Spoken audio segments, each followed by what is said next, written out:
Okay, Boker Tov. All right, so happy sixth day of Hanukkah and Rosh Chodesh, first day of Rosh Chodesh. Today's daf is daf Chav 20, and we begin the new parak. We begin finally moving from the whole issue about Tameh and entering into the Beit HaMikdash to the issue of Shevuot, which is the focus of our Masechet. The first focus is the issue of the Korban, because that was at least the connection to the idea of the two that is four, and when you bring the korban of olav yored, when you make an oath and then you don't fulfill it, and so on. But eventually we are going to get into the reason this is in Seder Nizikin and the use of oaths in a court context. But anyway, we begin here at the bottom of Yotet Amud. We'll reread the Mishnah we read at the end of yesterday. We'll reread it again today, or we'll reread it today. Shevuot Shtayim Shein Arba, there are two which are four. In cases of that, you would bring a korban. This is based on the psukim that says, to do bad or to do good, which is understood to mean, translated very abstractly, to do bad means you won't eat something that's, bad to your body. To do good is you will eat something. Again, maybe depends if you're dieting or what it is you're trying to not eat or to eat anyway. So those are the two, and then you transgress that. That's a korban. Or that's the two. And the four is if you make an oath about the past, what you did do or you didn't do, something in the past, and that would be the four, and that would also be a korban. Okay, if you did it, if you were swearing falsely, we'll get to the whole issue about wittingly or unwittingly and so on. Okay, so Shevuot she'ochel v'shelo ochel, that's the two in the future that are in the psukim. She'achalti v'shelo achalti, that I did eat and I didn't eat, those are the two that are past oriented. Shevuot shelo ochel v'achal kol shuchayev divrei Rabbi Akiva. Now let's talk about that before. You make an oath you will eat. So Rabbi Akiva says, even if you eat the smallest amount, you're chayav. Rabbi Akiva, they say to Rabbi Akiva, now, again, by the way, chayav here probably means chayav in the context of a korban. You might, by the way, remember the whole position in Makos about the that even a kol shehu, I think it was Rabbi Eliezer, whoever it was, that said that even a small amount you would be chayav. But anyway, we'll bracket that. But it is interesting that those are parallel issues debated in the Mishnah. But they say to Rabbi Akiva, when do you ever find that the eating of the smallest amount you are chayav? You normally need a kazayas. And again, presumably we're talking in the context of a korban, which will be made explicit at the end. So normally you need a kazayas, whether for a korban or for malchus. How do you say here even the smallest amount? Rabbi Akiva said back to them, maybe korban. Where do you find somebody bringing a korban just for a speech act? This person just said something. Now, of course, he said and then he acted. He said he won't eat, and he did actively eat. But so maybe you could focus on the action. But ultimately, the korban is for violating the Shevuot, the words that come out of your mouth. Not only that, if you say you will eat and you won't eat, so then you didn't do anything. You were passive, and it's all about the oath. Or, since there are two that are four, if you take an oath about the past, clearly that's a korban just for your words.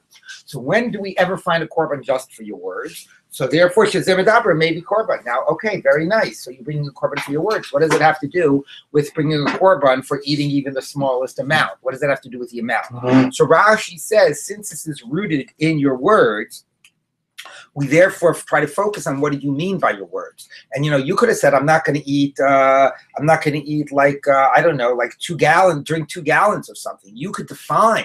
It's not like it's a mitzvah in the Torah that the Torah defines the amount, that the prohibited amount is a kazayas. Since this is all based on formulating what you said with your words, you could say, I'm not going to eat the smallest amount. I'm not going to eat 20 pounds of something.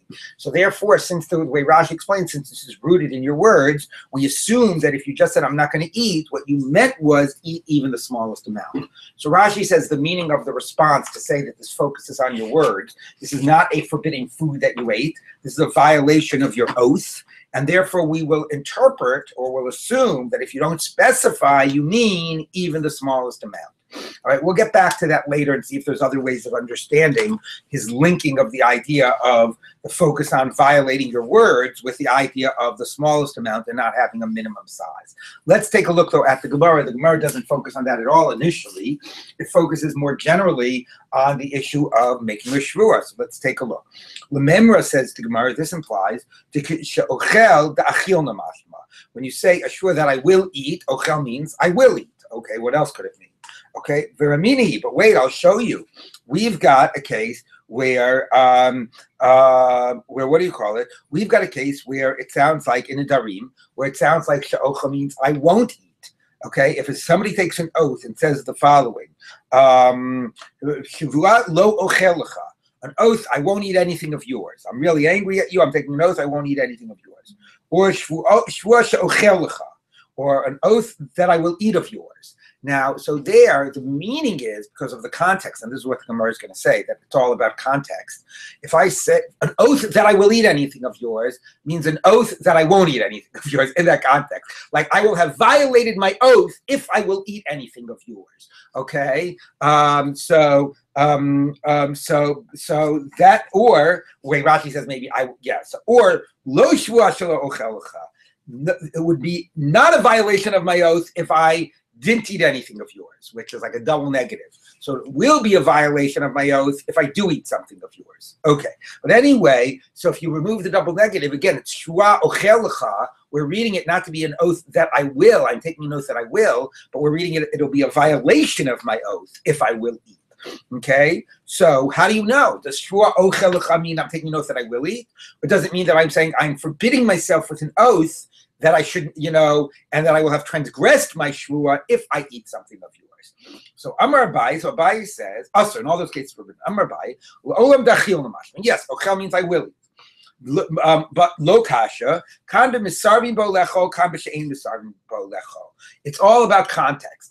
Are you trying to pressure me to eat? And I'm taking an oath to push back on that pressure. You say, "Come on, have a little. What's the big deal? Come on, be a pal. Just have some." I say, "No, shvuah she'ochel lecha."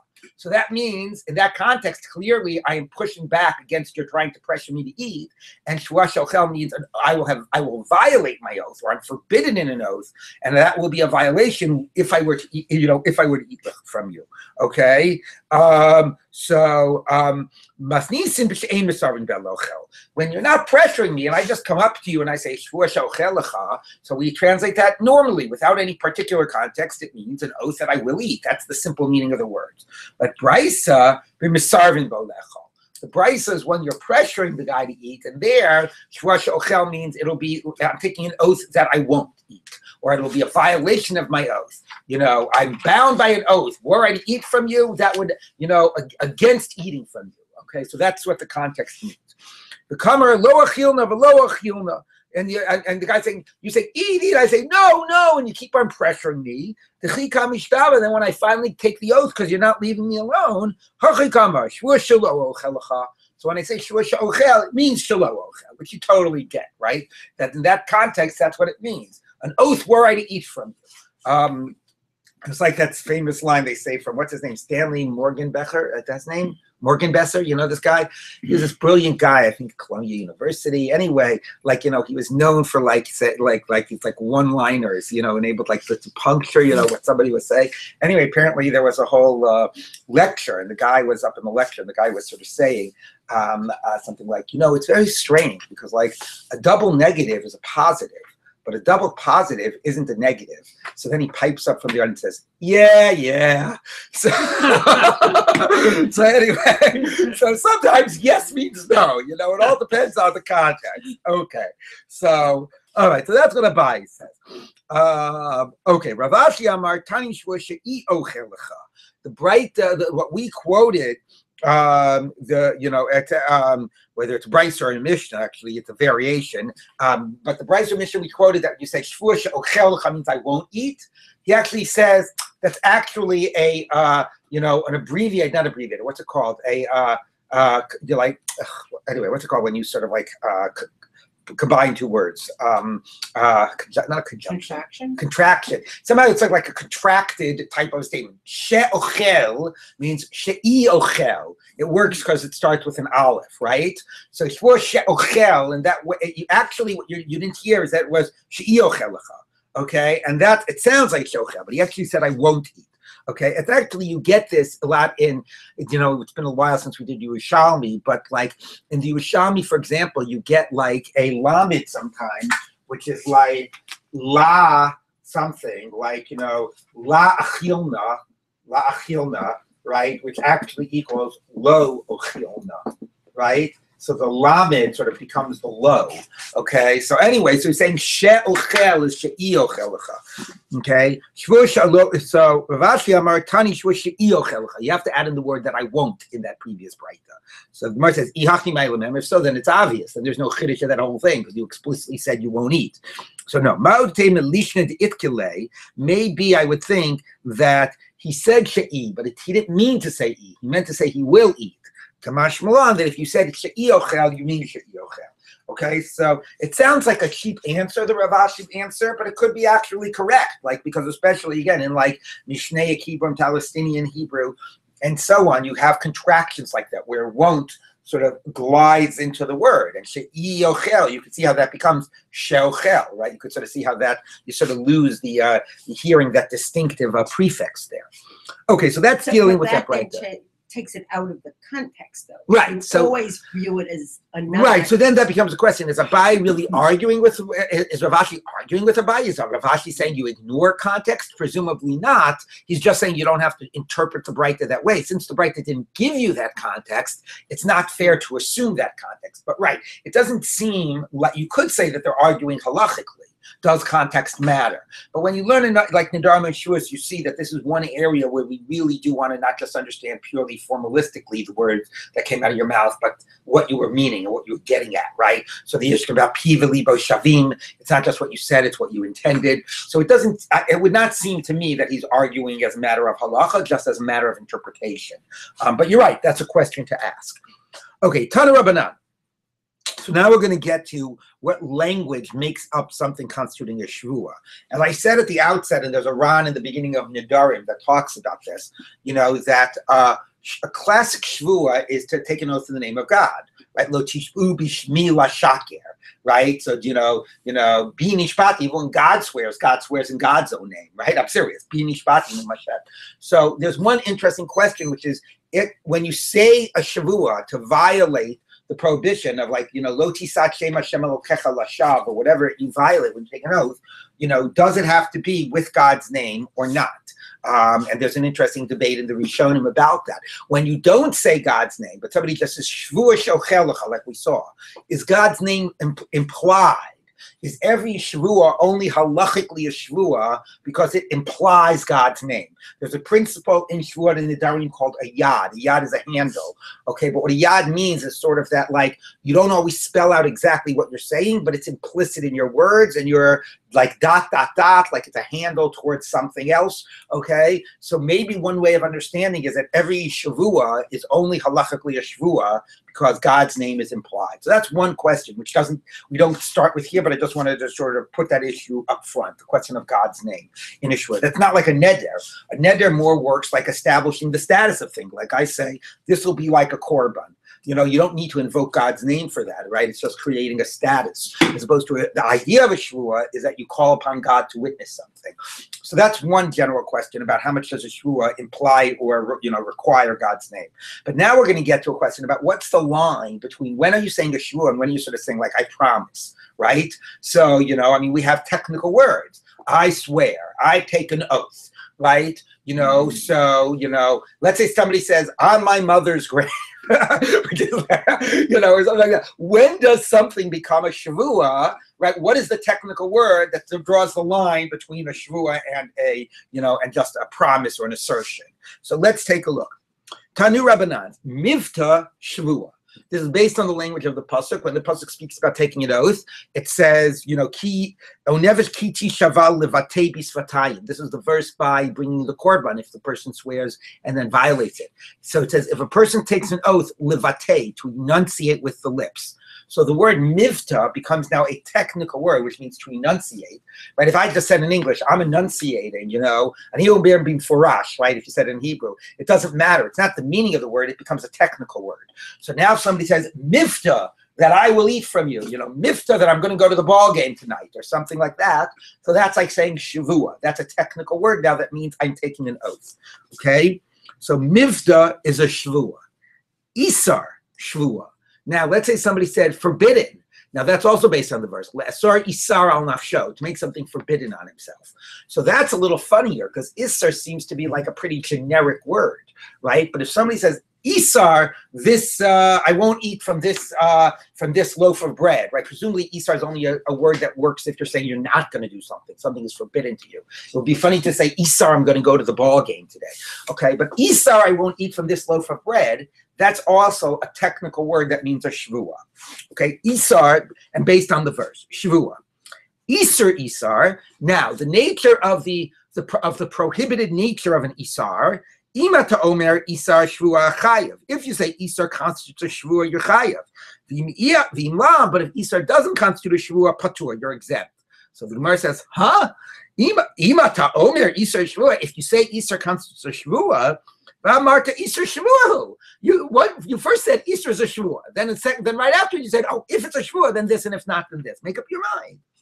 So Amar Abaye Hachikamar. Here's how to read it. Now this is a whole debate. Rashi tells us how to read what Abaye is saying. I'm going to read it Tosfos' way.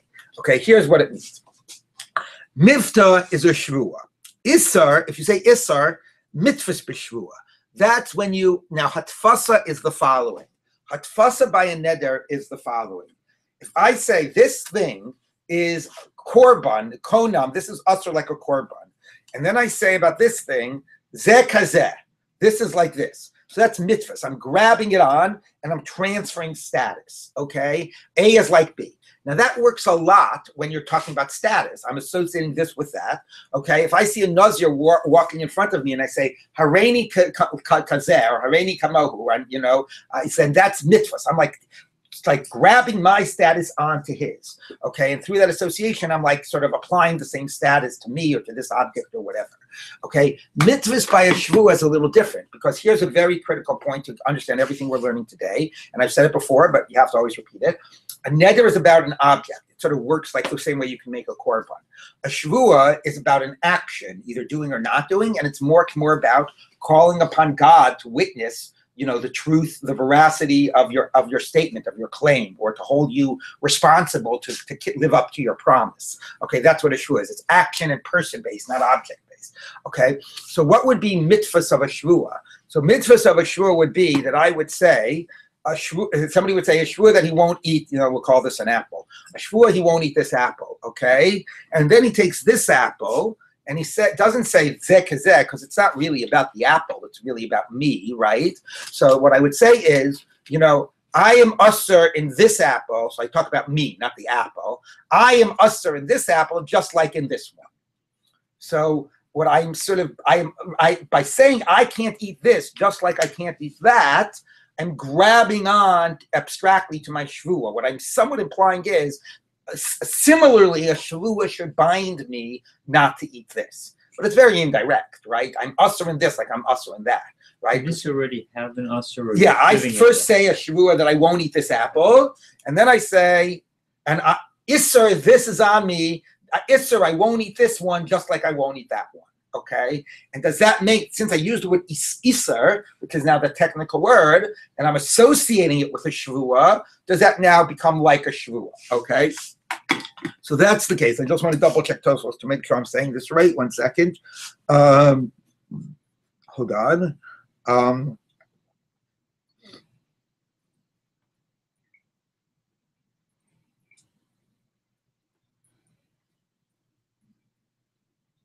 Yes. Okay. Okay. So now let's continue. Okay. So Isser is the scenario of an Isser is mitzvahs b'shvua.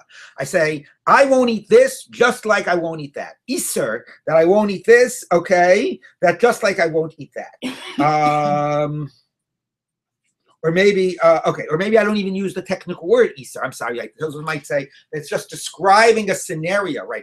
To say more accurately, when the Torah says Asur Isar al Nafsho, what it means is it's describing a scenario where somebody basically doesn't say a shvua I won't eat something or mifta I won't eat something. Mifta is the language of a shvua, but says I won't eat this just like I won't eat that, and he's sort of piggybacking on a pre-existing shvua. That's what the word Isar refers to in the Torah. Now. Okay, so let's keep on going. Mifta shvua, Isser mitzvahs b'shvua. Isar. Now, what is the nature of when you grab onto a shvua? Okay, so he says it depends on the context. Imata omer mitzvahs b'shvua k'motzi shvua mipiv dami v'chayev. V'imlav patur. So Tosfos adds in the word v'chayev. The way Tosfos reads it is the following. Okay, I'm just going to double check Tosfos one more second.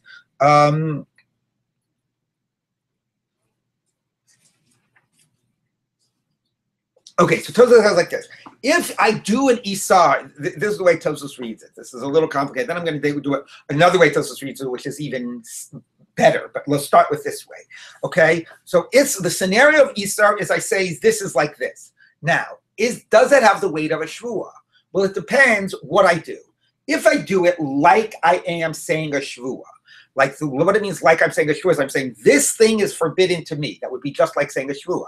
Except when I say a Shevuah, I say Shevuah, this thing is forbidden to me. But if I do it like I'm saying a Shevuah, kimotzi Shevuah mi piv dami. But I do it by saying this thing is usher to me like this.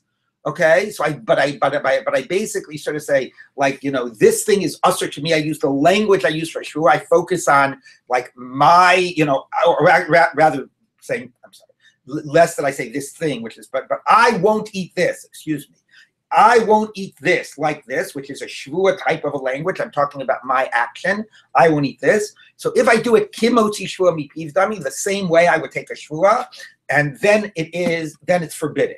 Okay, if, however, I don't say I won't eat it, I just say this is like this, which focuses on the object, then it's not really a Shevuah, and then it's not really forbidden. So let me write this out, because I think I might have lost you and myself with this. It's complicated, because, Rashi and Tosfos disagree. I'm going to give you another read of Tosfos, which is more elegant, but anyway. All of this is premised on the first one being a real Shevuah. Right. So the word Isar itself will not create a Shevuah. According to Tosfos, it's not really about using the word Isar as a technical word. It's really about describing a scenario. A mitzvah okay? Word. Mitzvah word. Right, exactly. So here's the guy, okay? You like my picture of a guy. And here's his apple, okay?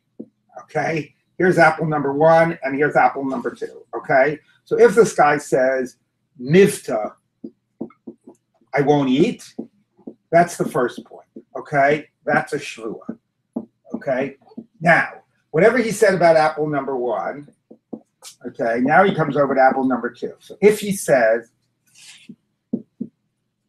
I won't eat number 2, like number 1, okay? So that's mitzvahs, and that's kimotzi Shevuah mi piv, because he says, I won't eat, which is language of a Shevuah, okay? And therefore, it is chayav.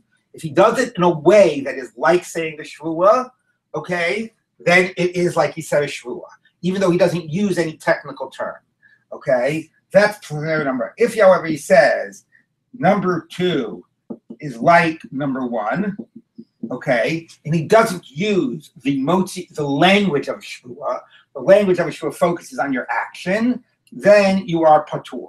It is not a Shevuah language. So basically, the point of this is, mitzvahs is, when you do a hatfasa, it is like you took a Shevuah if you include the language that focuses on your action. So I won't eat is just a promise. You need a technical term. What's the technical term? Mifta would be a technical term. Shevuah would be a technical term.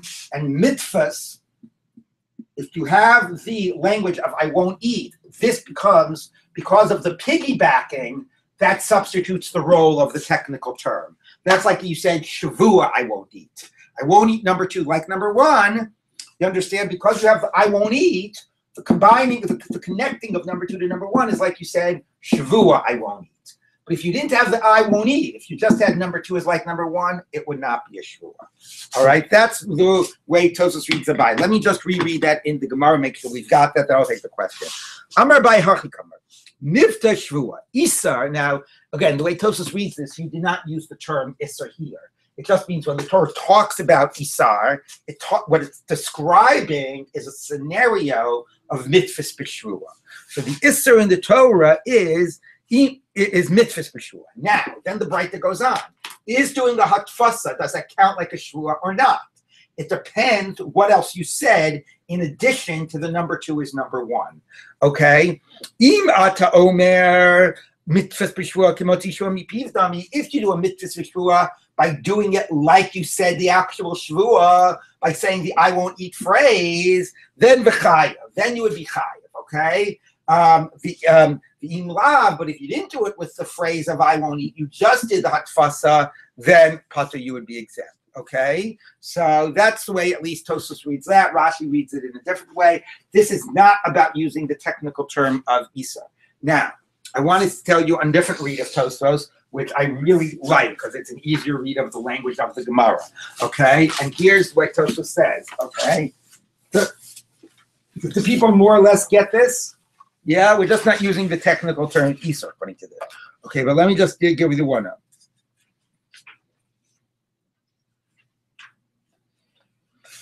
Okay, so a minute.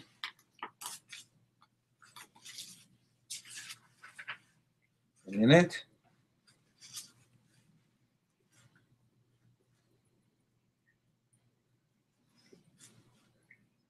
Okay, so here's the point. Okay, I love this because of the conceptual point. Isser is mitzvahs b'shua, is what the Brisa says. So Isser is mitzvahs. So if you say, I won't eat number 2 like number 1, okay, that's what the word isar means, and it's describing a case of mitzvahs, like we said before. That's aser, and chai. That's like a classic case when the Torah says, "Sorry, sar al nafsho." One of the cases in the Torah that you're chayiv for is if you do hatfasa. No question that you're chayiv. Same point as down here. But then it says, when it moves on to say, Isur Isar, right? And then it says it doesn't know if that's going to be chayiv or not. That's the next language of the Breita. What that actually means is that's 2 degrees removed. What Isur is, hatfasa, you do a hatfasa, you're chayiv. Isur, let's say you do a hatfasa of the hatfasa.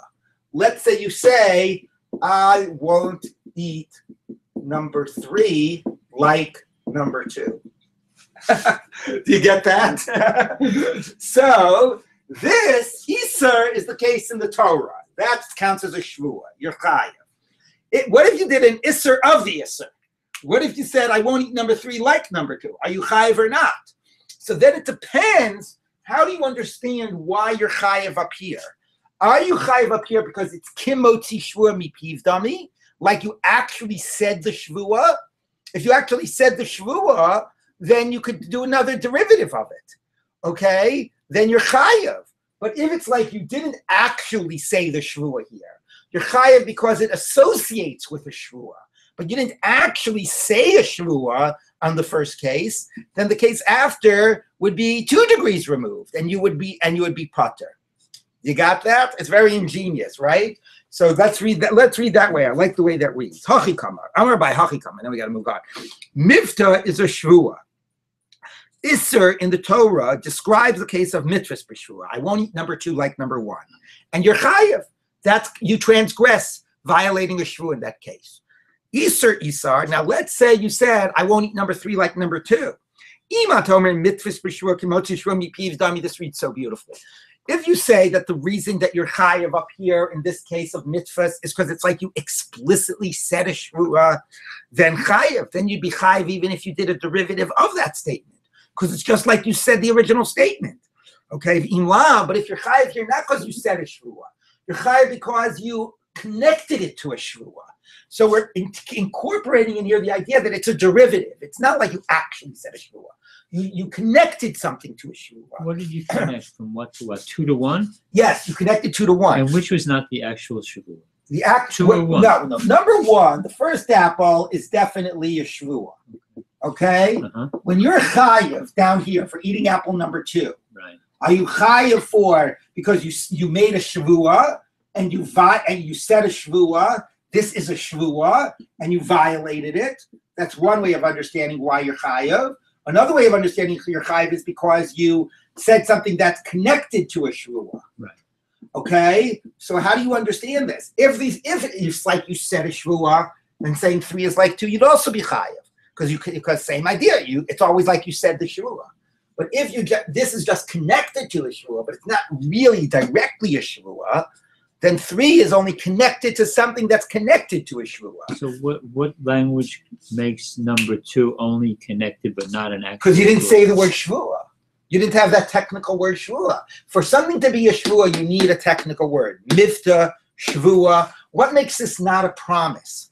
What makes this not just some statement that you're saying? You need something technical to make it a Shevuot. So number one, you said the word Shevuot. Number two, you didn't have a technical word. But what you did was you linked it to number one. Does this statement become a technical word? And it's like you said, Shevuot, I won't eat? Or does this statement, you never had that technical Shevuot, but it's just connected to a Shevuot? It's a great question, right? Do we use that word to say that means you said the word Shevuot? By linking it, it's like you said Shevuot. Or no, by linking it, it's linked. It's not like you said the word Shevuot. And the way to test that is, are you chayiv on number three? Okay? So I love the conceptual question. By the way, Rambam has this idea by a bracha. Rambam says, and people want to know what the difference is, it says, but Rambam says if you say a bracha and I say amen, Rambam says the word amen, amen, is like I actually said the bracha. Kimotzi bracha mi piv dam, Rambam says. If you say a bracha and I listen, and we go there by the principle of shomer ka'oneh, right? Rambam says, I'm yotzei my bracha, but I didn't say it. Okay? So it's interesting, right? Conceptual difference. Now you could say, who cares? Either way, I'm yotzei. Fine, that's a separate discussion. But you understand that sometimes a word, like if I say ditto, amen, right? Is like, in that word, is like I said the word I needed to say, right? And sometimes I didn't say the word, but I'm associating with something. So here's that question. Yes, I'm chayav when I do mitzvahs, but is that because this becomes the technical word of Shevuot, or is that just because it links to a Shevuot? What about the word Isar? Does that fit in? So according to this read of Tosfos, which we're going with, you didn't use a technical word of Isar, okay? If you had used it, then three would have been the same. If you had used it, then that could be that is a technical word that means Shevuot, okay? But we're not, right, Tosfos is sort of bracketing that. Okay, Rashi has a different read. Let's keep on going. Okay. How do you know the word mifta is a technical word that means Shevuot?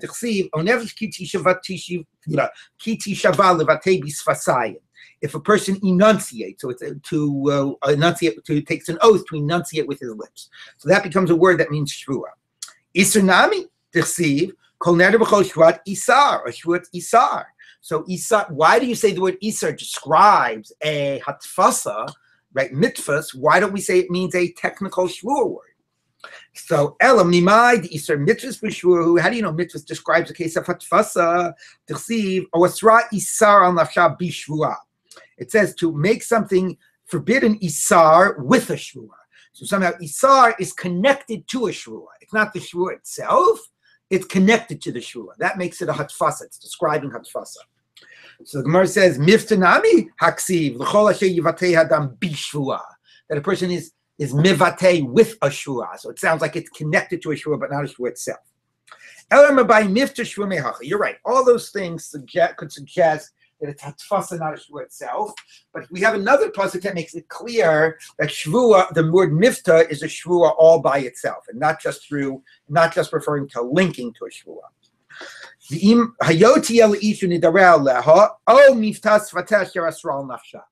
it uses the word mifta, the enunciation of the lips, without at all using the word shvuah. So you see that the word mifta all by itself is a technical word that means shvuah. So if somebody says mifta, I won't eat this apple, I will eat this apple, mifta is a technical word that means shvuah. But isar, at least the way Tosfos is reading this, is not a technical word. Okay, he's not even discussing what happens if you say Isser, I won't eat this apple. It sounds like he's saying Isser is not a technical word.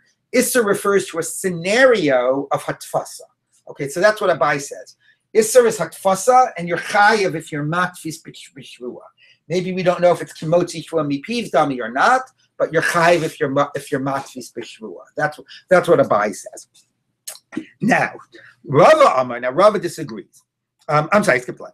The ilu shvuah lo kamer doesn't have the word shvuah; it just says mifta. B'mai asra atma b'mifta. So mifta itself is a language of a shvuah. Rava amar la'olamim l'cha. I'll tell you, mitzvahs b'shvuah lav kimotzi shvuah mipiv dami. I don't agree with you, Abaye. If you do mitzvahs b'shvuah, I won't eat number two like number one.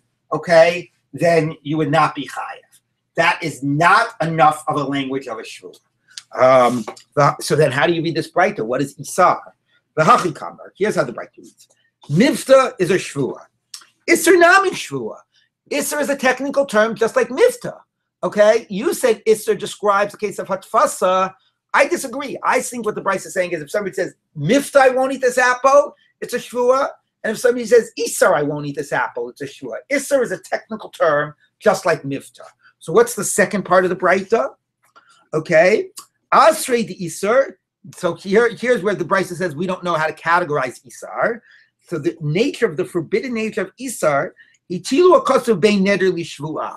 not clear if somebody uses the technical term Isar. Is it, when it says Kimotzi Shvua Mipiv, means, is it a Shvua language or is it a Neder language? Okay? So here we get back to context. It all depends on context. Okay? Which is funny because before Rabbi was saying context, now Rav is saying context. Hotzio b'lashon neder, neder, b'lashon shvua, shvua. So if I said, it all depends on how I say it, okay? If I say, Isar, this apple on me, pretend this is an apple, so that is a language of neder. Why is it a language of neder? Because it focuses on the status of the object. Isar, this apple is forbidden to me. If I say, Isar, I won't eat this apple, then I'm focusing on my act, and then it's a shvua. So what Rava says is, Rabbi, you're saying we're describing hatfasa. I don't agree with you. I actually think hatfasa by shvua doesn't work. Hatfasa works by neder when it's object related. Hatfasa doesn't work when you talk about I can't do this. There you need the technical term of a shvua. Okay? So what I interpret the Brisa to mean is that mitzvah isn't describing hatfasa. I'm sorry, Isser isn't describing hatfasa. Isser is the technical term, just like mitzvah is a technical term. So what does the Brisa mean when it doesn't know exactly what to do with Isser? What it's saying is it a technical term of shvua or is it a technical term of neder? And the answer is it could be either. It depends on the context in which you use it. If you focus on the object, you made a neder, and if you focus on your action, you made a shvua when you use that term isar. Okay? Now, heichen hitilu, where does the Torah put it right between a shvua and a neder? Because here's what it says. Beis isha nadara, if the woman made an oath in her husband's house, o asra isar al nafsha bishvu'ah, or she made something forbidden on herself with a shvu'ah. So the word asra isar, right, two words before it is the word neder, and 2 words after it is the word shvu'ah. It's literally right between the words neder and shvu'ah. So therefore he says context has to explain what it means, okay? So for Ravza, isar is a technical word. It's a technical word that means either shvu'ah or neder, and it depends how you're using it. All right, now let's take a look at trying to figure out this debate. Okay, the Azdu Tamayu, they go according to their reasons. The Inmar, because it was said, Mitris b'shvua, if somebody explicitly does a hatfasa b'shvua, I won't eat this apple like I won't eat the first one, and the first one I already took a shvua about. Abai Amar Kimotzi shvua mipiv's dami. So it's like you said a shvua, and now if you violate that, you'll be violating a shvua of the Torah. Okay? No, it's not like you took a shvua. I mean, you shouldn't violate it, but it's not really, does not have the weight of a shvua. Hatfasa works by neder, according to Rava. Hatfasa does not work by shvua. Okay, because hatfasa is saying A is like B, it refers to the object. It's not making an action. If I want to forbid myself, I have to use the language of a shvua. Okay, now, Meisvei, I'll ask you. Here we've got a Mishnah. Ezu Isser ha'amur b'Torah. This is exactly our question. What does the phrase Isar mean in the Torah? What is that describing? So ha'omer harei alai shelo ochel basar shelo eshe yayin kiyom shemeis bo aviv kiyom shemeis bo ploni kiyom shenereg bo Gedalia ben Achikam. Here somebody has already took an oath that he doesn't eat drink wine or eat meat on his father's on the yahrzeit of his father. Here we already have that idea of observing a yahrzeit, kiyom shemeis bo aviv. And the way this guy observes a yahrzeit is he's already made a neder to make wine or meat forbidden to him on that day. Or if somebody else died and somebody who was close to him and he's taken a neder not to make wine or meat forbidden on that day, right? Or what do you call it? Or kiyom sharabo, or kiyom shenereg bo Gedalia ben Achikam, tzom Gedalia. Of course, the funny thing is, already he's not supposed to be eating on tzom Gedalia because of the tanis. We'll get to that. But in addition to the tanis, he's taken his own personal neder not to eat on tzom Gedalia.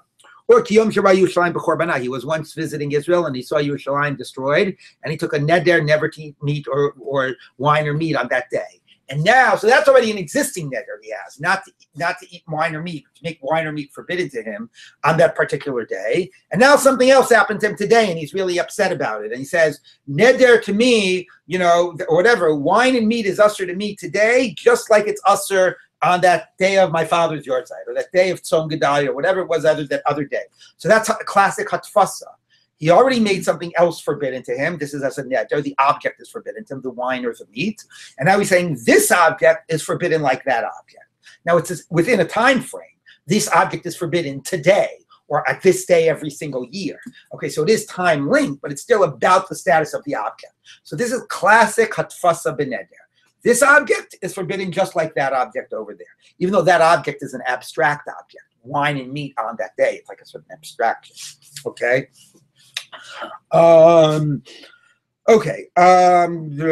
Usher, it's forbidden. The Amar Shmuel, who shenadu rabami usher ayom, and Shmuel explains that means when the day you're associating with the Tzom Gedalia, the yahrzeit, whatever, you've already taken a neder of wine and meat on that day, and now you're saying wine and meat today should be like wine and meat from that day.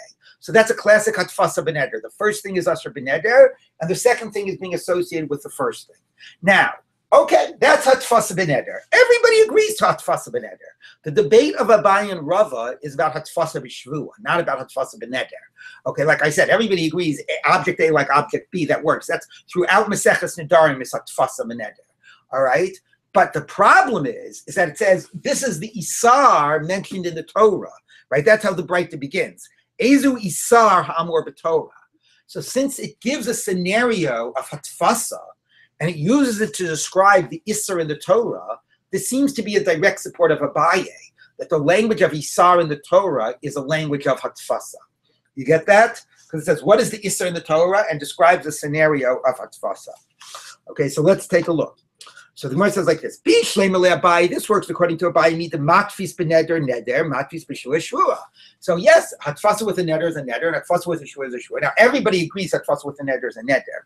The real point is not the analogy. The real point is the Breita says the word isser in the Torah refers to hatfasa. Okay, yes, it says hatfasa b'neder, but it basically is a support to Abaye that the word isser refers to hatfasa. So that's what Abaye says. Isser refers to hatfasa, and hatfasa of a shua counts as a shua. Okay, that's Abaye's position. Ella, turning to Chafam with that, Ella Rava Kasha, but according to Rava, it's difficult. Rava says the word Isar means, is a technical word, meaning neder shvuah. Why is this Breita illustrating Isar with hatfasa? For Rava, that's not what Isar is. Isar is a technical term. So El Rava Kasha, Amalekha Rava would say to you, Toritz Mahati, read the Breita this way. Ezu Isser Neder Ha'amar B'Torah, not Ezu Isar Ha'amar B'Torah. No, we're not describing the technical word Isser in the Torah. Here it does say, what's the case in the Torah of a Neder? All right, meaning he downplays it. It's just, yes, it's describing Hatfasa, but it's not describing hatfasa to describe the technical term isser in the Torah. The technical term isser in the Torah means neder or shvuah. Okay, that's not what it means. What it just means is, what is the forbidden nature of a neder hamar b'Torah? Omer harei alai shelo ochel basar shelesh yayin ki yom shemeis b'aviv ki yom she'erev ploni v'amar Shmuel v'hu shenadu rabah miyosu hayom. Okay, my timer. What's the reason? Amar Kra, because the verse says ish ki yidor neder laHashem ad sheyadur b'davar hanadur. So you have to say, when something is forbidden, it has to be forbidden like something that's already forbidden as a neder. All right? So meaning, Rav is saying the word isar here does not mean the technical term. Isar, the technical term, means neder or shlua for Rava. What the Breita is saying for Rava is, what is a classic neder in the Torah? Forget the word isar. What is the classic forbidden nature? Not the technical term isser. What is the classic forbidden nature of a neder in the Torah? It's when you say A is like B, B is like A, and A is already forbidden to you like by a neder. Based on the pasuk, right? Ki yidor neder. The neder has to link already to a davar hanadur, to something that already is vowed. All right. So basically, what you have is like this. All right. And I hope this is not getting too technical. Okay, you have the word in the Torah, Isar. That's our Isar al Nafsho. Okay, Abaye says what that means is it describes the case of hatfasa. Okay, and he says hatfasa is kimotzi Shevuot. That's what the word isar applies. Maybe for him there is no technical term isar. Okay, Rava, for Rava, what this means is it's a technical term. Technical, you say term. Okay, like mitzvah is a technical term. You say, if you say like isar, I won't eat, then it's a Shevuot. If you say isar, this apple is forbidden, then it's a neder. Okay? So, what you don't know is what would Abaye say about Isar. For Abaye, right? So that's what the Torah's example means. For Abaye is Isar, if the person says Isar, whatever, I won't eat, for Abaye, you don't know what he would say. Okay? Is that a technical term or not? Does that mean Shevuot or not? We don't know for Abaye. For Rava, if you say a hatfasa, okay, right? For Rava, if you do a hatfasa, if you say, I won't, eat number 2 like number 1, Rava says you are not chayav. Okay, he says hatfasa is not kimotzi shvur mipiv dami. Okay, so this is like what happens if they hold, in each other's case, right? Okay, so that's the debate of Abaye and Rava, whether hatfasa is kimotzi shvur mipiv dami. We quoted a whole, Breita that used the word isar to refer to hatfasa, right? Which is exactly what Abaye did. It used the word isar to refer to hatfasa. And what Rava says is that the Breita was not using the word isar. You misunderstood the Breita. It wasn't really talking about the isar word in the Torah. The Breita was just telling you that a classic neder is a hatfasa. Now, I want to say one more thing about that, why a classic neder is a hatfasa. Even forget when I say apple number 1 is like apple number 2. Let's just start with apple number 1. If I want to say this apple is forbidden to me as a neder, what's my power to do that? Okay? The classic term of the word neder in the Mishnah, at least, is the word konam. Konam is, when I say konam, this apple is konam a lot. Konam is a sort of variation of the word korban. Okay? The classic language of a neder refers to something that is that is already forbidden through a speech act. If I say this apple is forbidden to me by neder, by konam, this apple is forbidden to me, I'm already doing a type of a hatfasa. I'm already suggesting that there's a concept of a korban out there, and I'm making this apple like that korban. Classic neder is hatfasa. Ad ki yadur b'davar hanadur. That's not just a scenario of neder.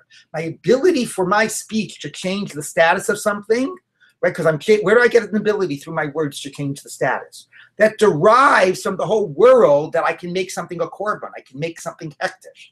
I have that power of speech in other areas to sanctify something to the Beis HaMikdash. So when I make my apple forbidden like a korban, it's derived conceptually from that world of korbanot and Beis HaMikdash and all those things. So that's why classic neder is davar hanadur. My power derives from associating my power of speech and objects that I already can make forbidden. Okay, that's why everybody agrees that hatfasa works by neder. The question is, does hatfasa work by Shevuot?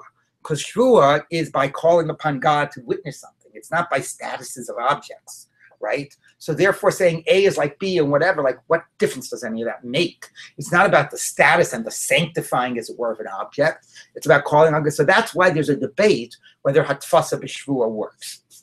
All right? So that's basically where we are. Everybody agrees hatfasa works by neder. That's classically what neder is. And there's a debate of Abaye and Rava whether hatfasa works by Shevuah, because conceptually Shevuah is very distinct from nedarim.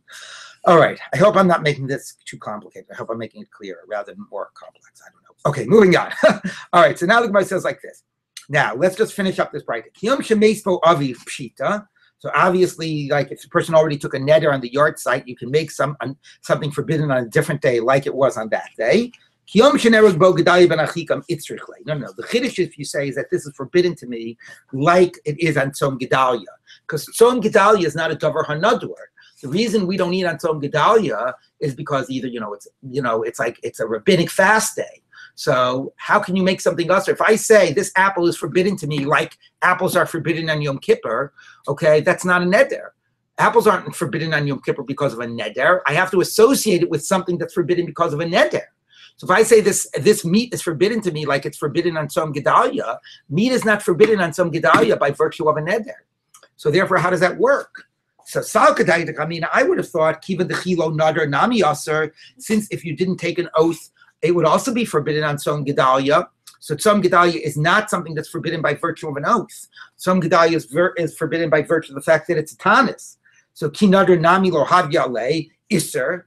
Okay, if you take so even if what I did was I really feel terrible about Gedalia, so it's not enough for me that there's a tanis of Tzom Gedalia. I add a neder to it, and I say, you know what?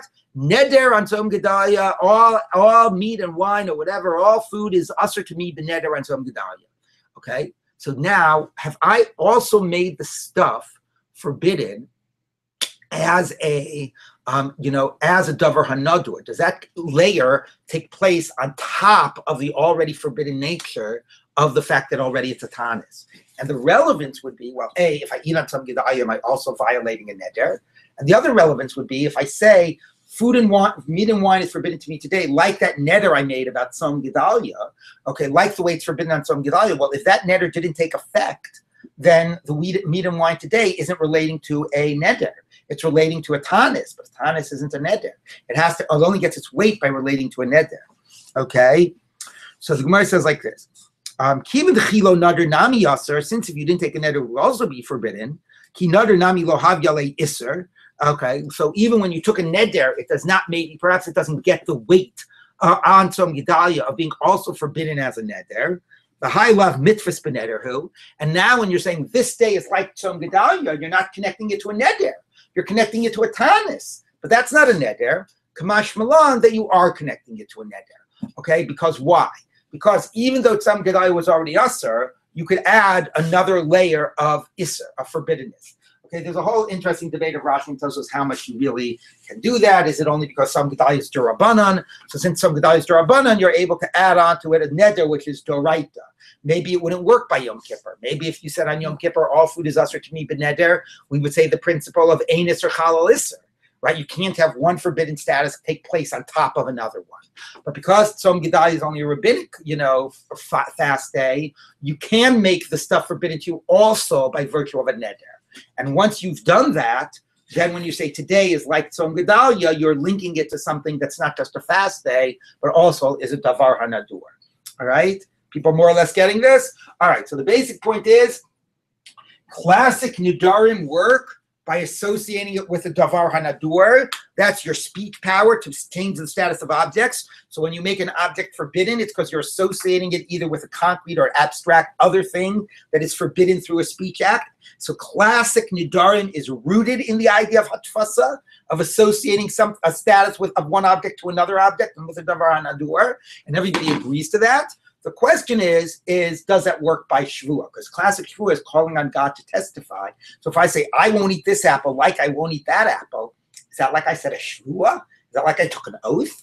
Okay, so there's one question of what are your technical terms for Shevuot. One technical term is Shevuot, I won't eat this apple. One is Mifta, I won't eat this apple. Is Isser, I won't eat this apple, a technical term? That's not clear. Rava says that is a technical term. Abaye ignores the question.